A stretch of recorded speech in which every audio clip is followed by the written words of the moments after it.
Hello, I'm John DeVore. Welcome to the DeVore Fidelity YouTube channel. Today I want to talk about a record that was recommended in a comment below one of the videos by Janez Zoomer. Maybe. I'm sorry if I'm destroying that name.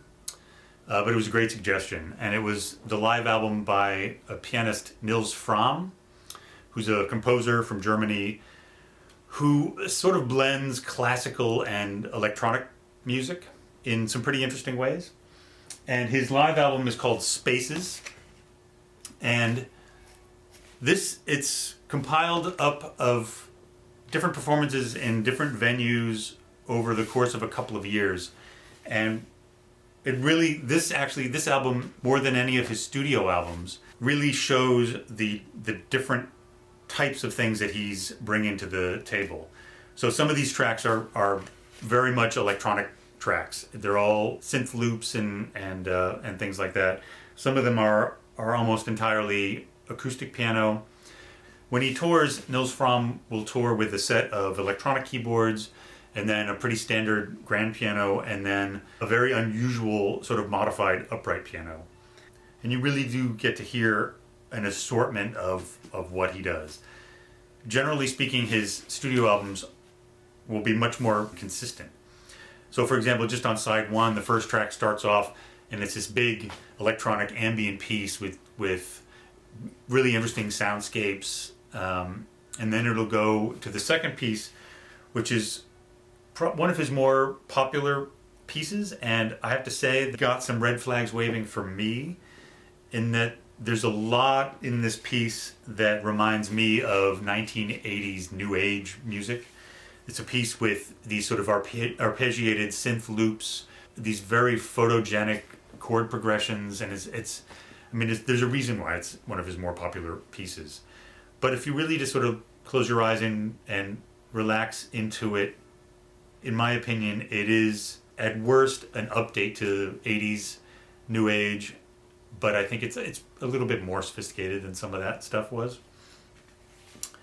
And then it gets into one of my favorite pieces in these performances, played on the standard piano, where he launches into this steady, pretty fast triplets on one single key on the piano.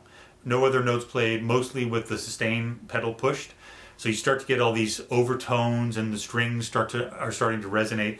And so that one single keystroke starts to really transform quite a bit. And then to that, he starts bringing in the left hand and starts playing some things over it. And the first part of that piece actually has a very Chopin kind of vibe to it. It's one of the Chopin preludes or something. And then it kind of progresses onto something a little bit more modern, a little bit more minimal. And it's a double album, and all of these pieces have something that is going to draw you in. And like I said, they're varied, but they all tend to be very meditative. And it's a very satisfying record. And it's fantastic sounding, even though you hear that you're in different spaces in a lot of these, which I think you should, because these were recorded in different places. And for those who are into it, there is some very low bass information on some of these tracks, well into the 20s. This is not the first record that I heard of his. The first record I heard of his is one from a little bit before this called Solo. The only reason I heard about it because his record label is one of my favorite labels. It's called Erased Tapes. And they put out a lot of minimalist and a lot of contemporary classical stuff. And it's beautifully done. There's some true ambient and some really good electronic artists on it as well. And they also release a lot of great samplers. So if you can go to erasedtapes.com and get one of their samplers and really get to hear a lot of the stuff that they're doing without a big commitment on any one of them, and then decide if any of those may be worth further investigation. But the thing that's fascinating about the solo album is that he's not playing a normal piano. So I mentioned that in the Spaces record, he's playing an unusual version of an upright piano, and it's a piano designed by this builder Klavins, who's a guy who decided, I guess in the 80s, to take off from where the evolution of the piano as an instrument stopped, in his opinion, about 100 years ago. And I wouldn't argue with that. The piano 100 years ago is very similar to what you'll run into in a modern piano. But if you go back 50 years from then, or if you go back 100 years from then, the pianos that Beethoven was writing on are quite different from the pianos that you see today. And if you go back to the time of Bach or something like that, the modern piano didn't even exist. So it really has come a long way, and for whatever reason, it did sort of stop. And the pianos of today are very similar to the pianos of 100 years ago. So this guy, Klavins, has decided that he's going to keep pushing forward on the idea of what a piano can be.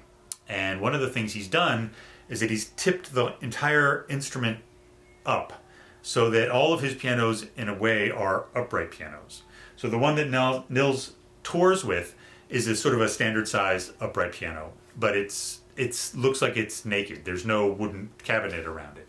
It's open. There's a steel frame. There's a soundboard, and then the strings, and everything is all visible. And that's kind of what he does with all of his instruments. But what's really fascinating, and what really got me on Nils Fram's solo record, is that he's playing on a huge version of that upright piano. So the piano that Nils is playing on that record, he has to climb a ladder to get up to the keyboard, which is up across the top, and then the strings come down vertically, and then the soundboard is behind the strings. So what happens is when he plays this instrument, the strings and soundboard resonate out and project straight out to the listener, and the result is a very different sound from what you get with a normal classical piano, even with the lid open. It's a bit like a very close mic'd piano, but it has a lot more body than that.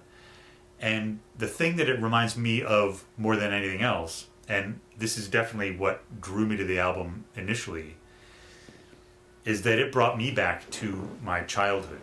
So my mother was a classical pianist her whole life, and she had a music room in our house, and she would practice all the time, which is what professional musicians are wont to do.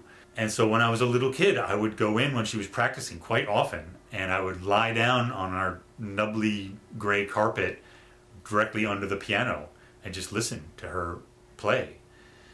And when you lie under a piano, the soundboard is right there in front of you, and you're hearing all the mechanisms. You're hearing the brass rods pushing and pulling with the pedals. You're hearing the hammer strikes, and you're hearing the pedals raise and lower the dampers, the felt parts. And there's a sense that you're inside this gigantic instrument, this sort of living, breathing mechanism, and you hear everything that's happening and all the stuff that contributes to making the sound of the piano. And these Klavins instruments, to me, have that quality about them. Since there's no wooden shell in between you and everything that's happening, all of those parts of the sound of the instrument are much more available, and they're out there.